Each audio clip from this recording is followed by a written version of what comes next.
Iran যা বলেছিল সেটাই করলো। আগেই তারা ঘোষণা দিয়েছিল যুক্তরাষ্ট্রের ওপর তারা প্রতিশোধ নেবে, আর সেই প্রতিশোধ বাস্তবায়িত হয়েছে শনিবার রাতে।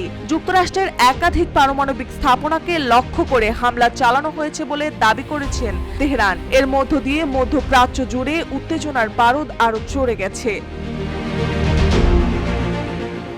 এই হামলার আগে জাতির উদ্দেশ্যে দেওয়া ভাষণে প্রেসিডেন্ট ডোনাল্ড ট্রাম্প হুঁশিয়ারি দিয়েছিলেন, যুক্তরাষ্ট্রের কোনো স্বার্থে হামলা হলে তার জবাবে আসবে ভয়াবহ প্রতিক্রিয়া। তিনি সরাসরি বলে দেন, ওয়াশিংটনের হাতে রয়েছে বহু লক্ষ্যবস্তু, যেগুলোতে পাল্টা আঘাত হানতে পারে যুক্তরাষ্ট্র।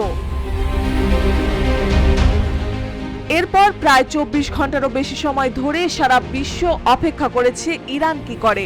অবশেষে সেই অপেক্ষার অবসান ঘটিয়ে তেহরান নিজের অবস্থান স্পষ্ট করেছে।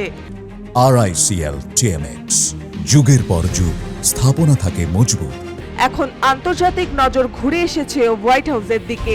ডোনাল্ড ট্রাম্প এবার কি সিদ্ধান্ত নেন?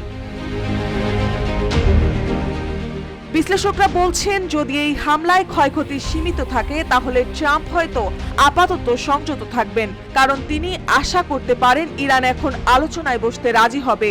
এমন একটি উদাহরণ দেখা গিয়েছে জানুয়ারি 2020-এ। সেবার বাগদাদে ইরানি জেনারেল কাসেম সোলাইমানিকে হত্যার পর ইরান পাল্টা হামলা চালিয়েছিলেন মার্কিন ঘাঁটিতে। শতাধিক মার্কিন সেনা আহত হলেও যুক্তরাষ্ট্র উত্তেজনা বাড়ায়নি, বরং পিছু হটেছিলেন। সেই সময় ঠান্ডা মাথায় কৌশলকে জয় মনে করা হয়েছিল।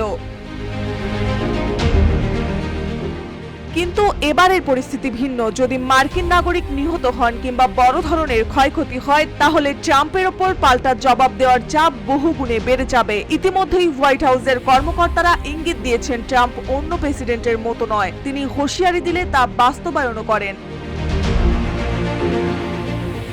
তবে সেই পথে হাঁটলে যুক্তরাষ্ট্র এমন এক দীর্ঘমেয়াদী যুদ্ধে জড়িয়ে পড়তে পারে, যা এমনকি ট্রাম্পের নিজের রাজনৈতিক ঘাঁটিতেও অস্বস্তি তৈরি করবে। কারণ যুদ্ধ এখন কেবল মধ্যপ্রাচ্য নয়, হয়ে উঠেছে বিশ্ব রাজনীতির এক দুঃস্বপ্ন। মার্জিয়া মৌ, রূপালী বাংলাদেশ।